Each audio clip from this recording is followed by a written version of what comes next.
देखिए, कल जो माहौल था रिजल्ट आने के बाद में और आज जो माहौल है, सिर्फ रात रात के अंदर इस माहौल के अंदर काफ़ी परिवर्तन आ चुके हैं। रिजल्ट जब कोर्ट का आदेश जब आया था रिजल्ट के संबंध में, तब ये सभी लोगों को लग रहा था कि राज्य स्तरीय मेरिट जो है वो सभी लोगों की नुकसान करने वाली है।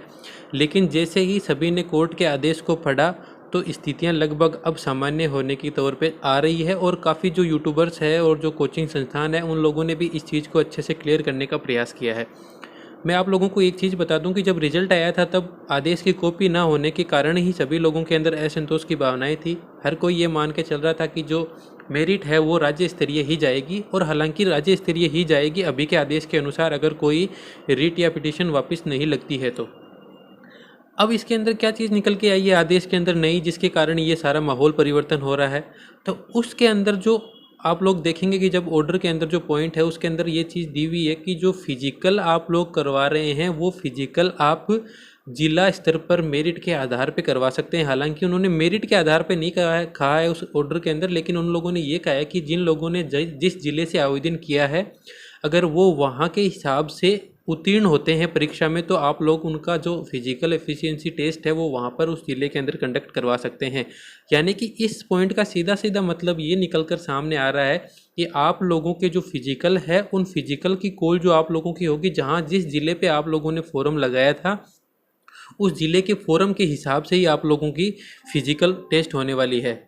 अब बहुत सी चीज़ें इससे क्लियर हो जाती है, यानी कि जो जिन जिन लोगों ने 2 फार्म भरे थे, या फिर जिन लोगों के जो मतलब कि मान लीजिए 2 फार्म भरने के बाद में अलग अलग ज़िलों पे वो सोच रहे थे कि किसके अंदर जाना चाहिए, तो वो अलग अलग ज़िलों के अंदर फिजिकल दे सकते हैं अपना आसानी से। इसके साथ साथ ये एक चीज़ क्लियर हो चुकी है कि फिजिकल जो है वो जिला स्तर पर ही होगा। अगर फिजिकल जिला स्तर पर होगा तो ये किस प्रकार से मेरिट को प्रभावित करेगा, इसके बारे में अपन इस पूरी वीडियो में जानकारी लेंगे। तो अगर चैनल पर पहली बार आए तो प्लीज़ चैनल को सब्सक्राइब करें और वीडियो को लाइक ज़रूर करें। तो कल जो फैसला कोर्ट के अंदर आया, बड़ा ही विस्तृत फैसला था, बहुत ही बड़े लेवल का फैसला उन लोगों ने दिया है। सभी को प्रभावित करने वाला ये डिसीजन था, चाहे उन लोगों से किसी को फ़ायदा हो रहा है या नुकसान हो रहा है।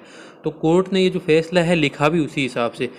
33 पन्नों की एक फैसला सुनाया है कोर्ट ने इससे संबंधित, जिसके अंदर 33 पन्ने यानी 33 पेजेस को उन लोगों ने इसके अंदर इंक्लूड किया है। तो आप लोग देख लीजिए कि उन लोगों ने किस गहराई से इस केस का अध्ययन किया है। और आप लोग जब डबल बेंच के अंदर इस कोर्ट के फैसले को जब आप लोग चैलेंज करेंगे तो वो लोग सबसे पहले इसी चीज़ को देखेंगे कि जो पहले फैसला किया गया है उसके अंदर किन किन चीज़ों को आधार रखा गया है। तो बहुत सी संभावनाएं हैं, अगर आप लोगों की रिट बहुत सी बड़ी मात्रा में नहीं लगी तो ये मान के चलिए कि सेकंड जो डबल बेंच है आप लोगों की, वो इस फैसले को देखते ही लेने से ही इनकार कर देगी, अगर राज्य सरकार की दखल नहीं होती है और आप लोगों की बड़ी से बड़ी रिट नहीं लगी हुई होती है तो। उसके अलावा आप लोगों को ये चीज़ देख मान के चलिए कि जो रिज़ल्ट है उस जो इन लोगों ने फैसले का जो डिसीजन सुनाए गए थे, उन लोगों में जो थर्ड पॉइंट है उसके अंदर उन लोगों ने क्या बताया है, उस चीज़ को आप लोग ज़रा गौर से देख लीजिए। इसमें उन लोगों ने लिखा है कि it is made clear that the physical efficiency test may be conducted of the candidates who have clear the written examination. यानी कि फिजिकल एफिशिएंसी टेस्ट है वो उन लोगों का कंडक्ट किया जा सकता है जिन लोगों ने जो रिटन एग्जामिनेशन क्लियर कर लिया है। आगे इसी लाइन में उन लोगों ने लिखा है at the concern district as opt in the application form. यानी कि उन लोगों ने जहां पर एप्लीकेशन फॉरम के अंदर जिस जिले को चुना था उन लोगों का वहां पर फिजिकल एफिशिएंसी टेस्ट हो सकता है, जहां के उस जिले के हिसाब से उन लोगों ने अगर रिटन एग्ज़ाम क्लियर कर लिया है। इस लाइन का मतलब ये है कि उस ज़िले के अंदर जितनी सीटें हैं और उस सीटों के हिसाब से जितने गुना लोगों को आप बुला रहे हो, अगर उनके हिसाब से किसी बच्चे ने अगर अपना रिजल्ट जो रिटन एग्जामिनेशन है वो क्लियर कर लिया है तो आप लोग उनका फिजिकल वहाँ पर जिला स्तर पर कंडक्ट करवा सकते हैं। आगे उन लोगों ने लिखा है कि however after including the marks obtained in the physical efficiency test and the marks obtained as per the other certificate as well as in the interview. अगर इस किसी केस में इंटरव्यू हो तो जैसा कि राजस्थान पुलिस में आप लोगों को पता है नहीं है, एक combined merit list of all such candidates for the post of constable. यानी कि बाद में आप लोगों की फिजिकल और जो रिटन एग्जामिनेशन और जो आपके सर्टिफिकेट है उन सभी नंबरों को जोड़कर आप लोगों की जो कंबाइंड मेरिट लिस्ट बनाई जाएगी वो जनरल ड्यूटीज़ कांस्टेबल के लिए और कांस्टेबल ड्राइवर के लिए भी। Has to prepared respectively at the state level as per the scheme. यानी कि 2007 और 1989 जो उन लोगों ने प्रमुख तौर पर अपने इस फैसले के अंदर बार बार दोहराया है इन दोनों रूलों को, तो उनके हिसाब से आप लोगों को एक जो रिस्पेक्टिवली एक ही स्टेट लेवल पर मेरिट बनानी है, वो आप लोगों की कंबाइंड मेरिट बनेगी जब आप लोगों की फिजिकल जिला स्तर पर हो जाएंगे। तो ये फैसला आप लोगों को किस प्रकार प्रभावित करता है, आप लोग एक चीज़ मान के चलिए, अगर इसी हिसाब से फैसला आएगा तो मेरिट तो फिर जिला स्तरीय बनो या राज्य स्तरीय बनो, उसका कोई मतलब ही नहीं रह जाता, जहाँ तक मैं समझ पा रहा हूँ। अगर आप लोगों की कोई राय है तो आप लोग कमेंट करके बता सकते हैं। अगर आप लोग अपने ज़िले के अंदर पहले आ रहे हैं, मान लीजिए कि आप लोग पहले के हिसाब से अपन सोच के चल रहे हैं कि हमारे ज़िले के अंदर हमारा सिलेक्शन हो जाएगा, तो फिर आप लोगों की फिजिकल तो उसी हिसाब से होगी। मान लीजिए आप लोगों की 10 सीट है और आप लोगों को 50 जनों को बुलाया जा रहा है, आप लोग पहले उसके अंदर आ रहे थे फिजिकल में, जैसा कि आप लोग विरोध कर रहे हैं कि पहले अगर आप उस मेरिट लिस्ट में आ रहे थे, तो ये चीज़ मान के चलो कि आप अभी भी उसी मेरिट लिस्ट के अंदर आ रहे हो और आप लोग फिजिकल में होंगे। अब अगर आप लोग वहाँ फिजिकल में निकल जाते हो तो आप लोगों के लिए समस्या पहले भी थी और अभी भी है। फिजिकल पास करने के बाद आप लोग अपनी जो ये मान के चलिए अपने ज़िले के अंदर तो रहेंगे ही रहेंगे, और अगर आप लोग अपने ज़िले के अंदर नहीं आ रहे हैं, आप लोगों की जो 10 की कैंडिडेट की पूर्ति है वो हो चुकी है और आप फिर भी फिजिकल में पास है, तो आप लोगों को ये मौका और मिलेगा कि आप दूसरे ज़िले की सीटें भर सकते हो।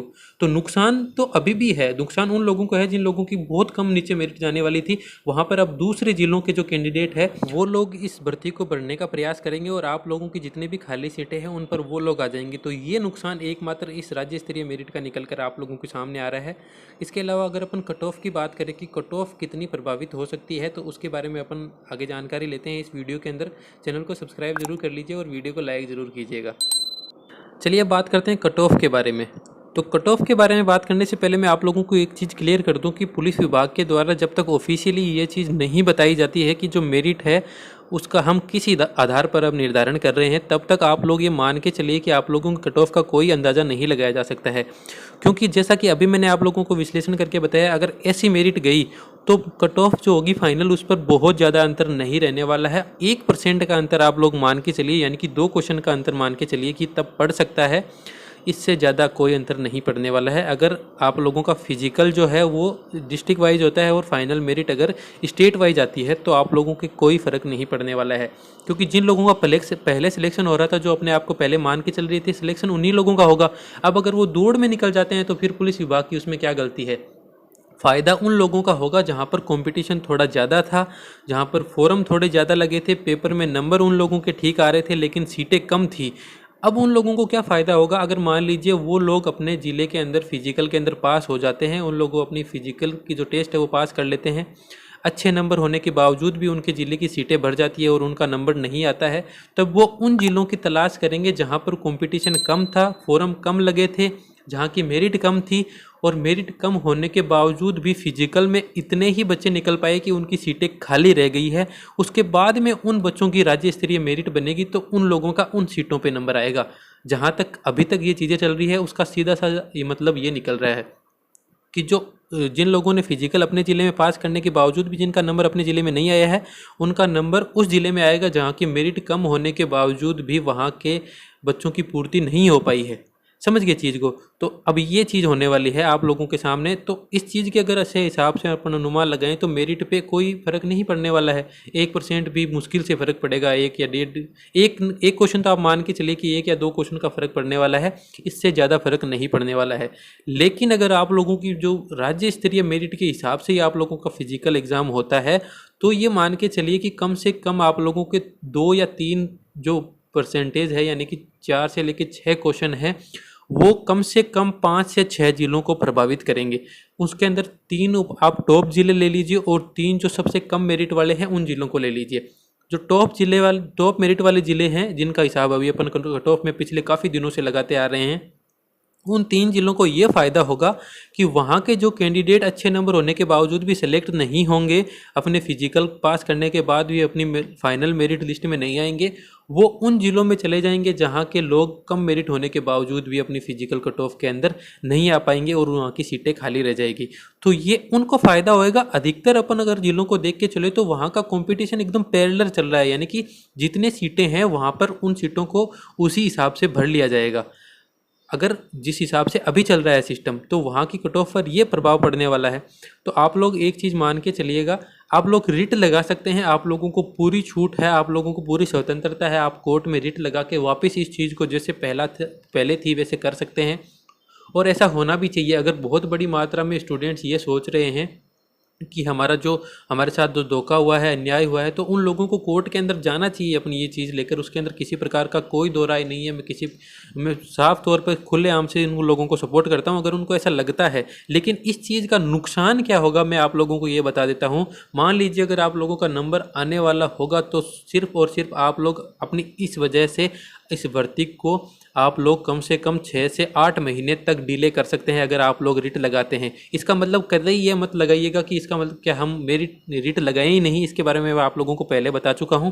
अगर आप लोगों के साथ धोखा हुआ है तो आप लोगों को पूरा हक है कि आप लोग रिट लगाइए। लेकिन रिट लगी और अगर कोर्ट ने इस फैसले को लिया अपने संज्ञान में, इस ऑर्डर को लिया अपने संज्ञान में, तो ये आप मान के चलिए कि 6 महीने से पहले आप लोगों की भर्ती किसी भी हालत के अंदर आप लोगों का रिजल्ट ही नहीं आएगा। 6 महीने से पहले तो आप लोगों की कोर्ट के अंदर सुनवाई खत्म नहीं होगी और उसके बाद में आप लोगों का जो रिजल्ट आते आते आप लोग ये मान के चलिए कि 2021 समाप्त हो जाएगा। बात भले ही आपको कितनी भी कड़वी लगे, लेकिन सच्चाई यही है। तो अब आप लोगों पे डिपेंड करता है कि आप लोग क्या आगे देखना चाहते हैं कि पुलिस विभाग की किस हिसाब की तैयारियां हैं। पुलिस विभाग जिला मेरिट निकालेगी पहले या फिर पहले से ही स्टेट मेरिट निकाल के फिजिकल करवाएगी। तो उसके लिए आप लोगों को कुछ दिन इंतज़ार करना पड़ेगा। और हमारी वीडियो आप लोगों के लिए बिल्कुल तैयार है। आप लोग जिस हिसाब से आप लोगों ने प्यार दिया है, आप लोगों का बहुत बहुत धन्यवाद। कल भी हमने आप लोगों को जैसे रिजल्ट आया उसके बारे में सूचना दी, आप लोगों ने काफ़ी प्यार दिया, उसके लिए आप सभी लोगों का धन्यवाद। वीडियो को अंत तक देखने के लिए आप सभी लोगों का धन्यवाद। चैनल पर अगर पहली बार आ रहे हैं तो चैनल को सब्सक्राइब जरूर कीजिएगा, वीडियो को लाइक कीजिएगा। आपकी कोई भी राय हो तो कमेंट बॉक्स में ज़रूर दीजिए। आपका दिन शुभ हो।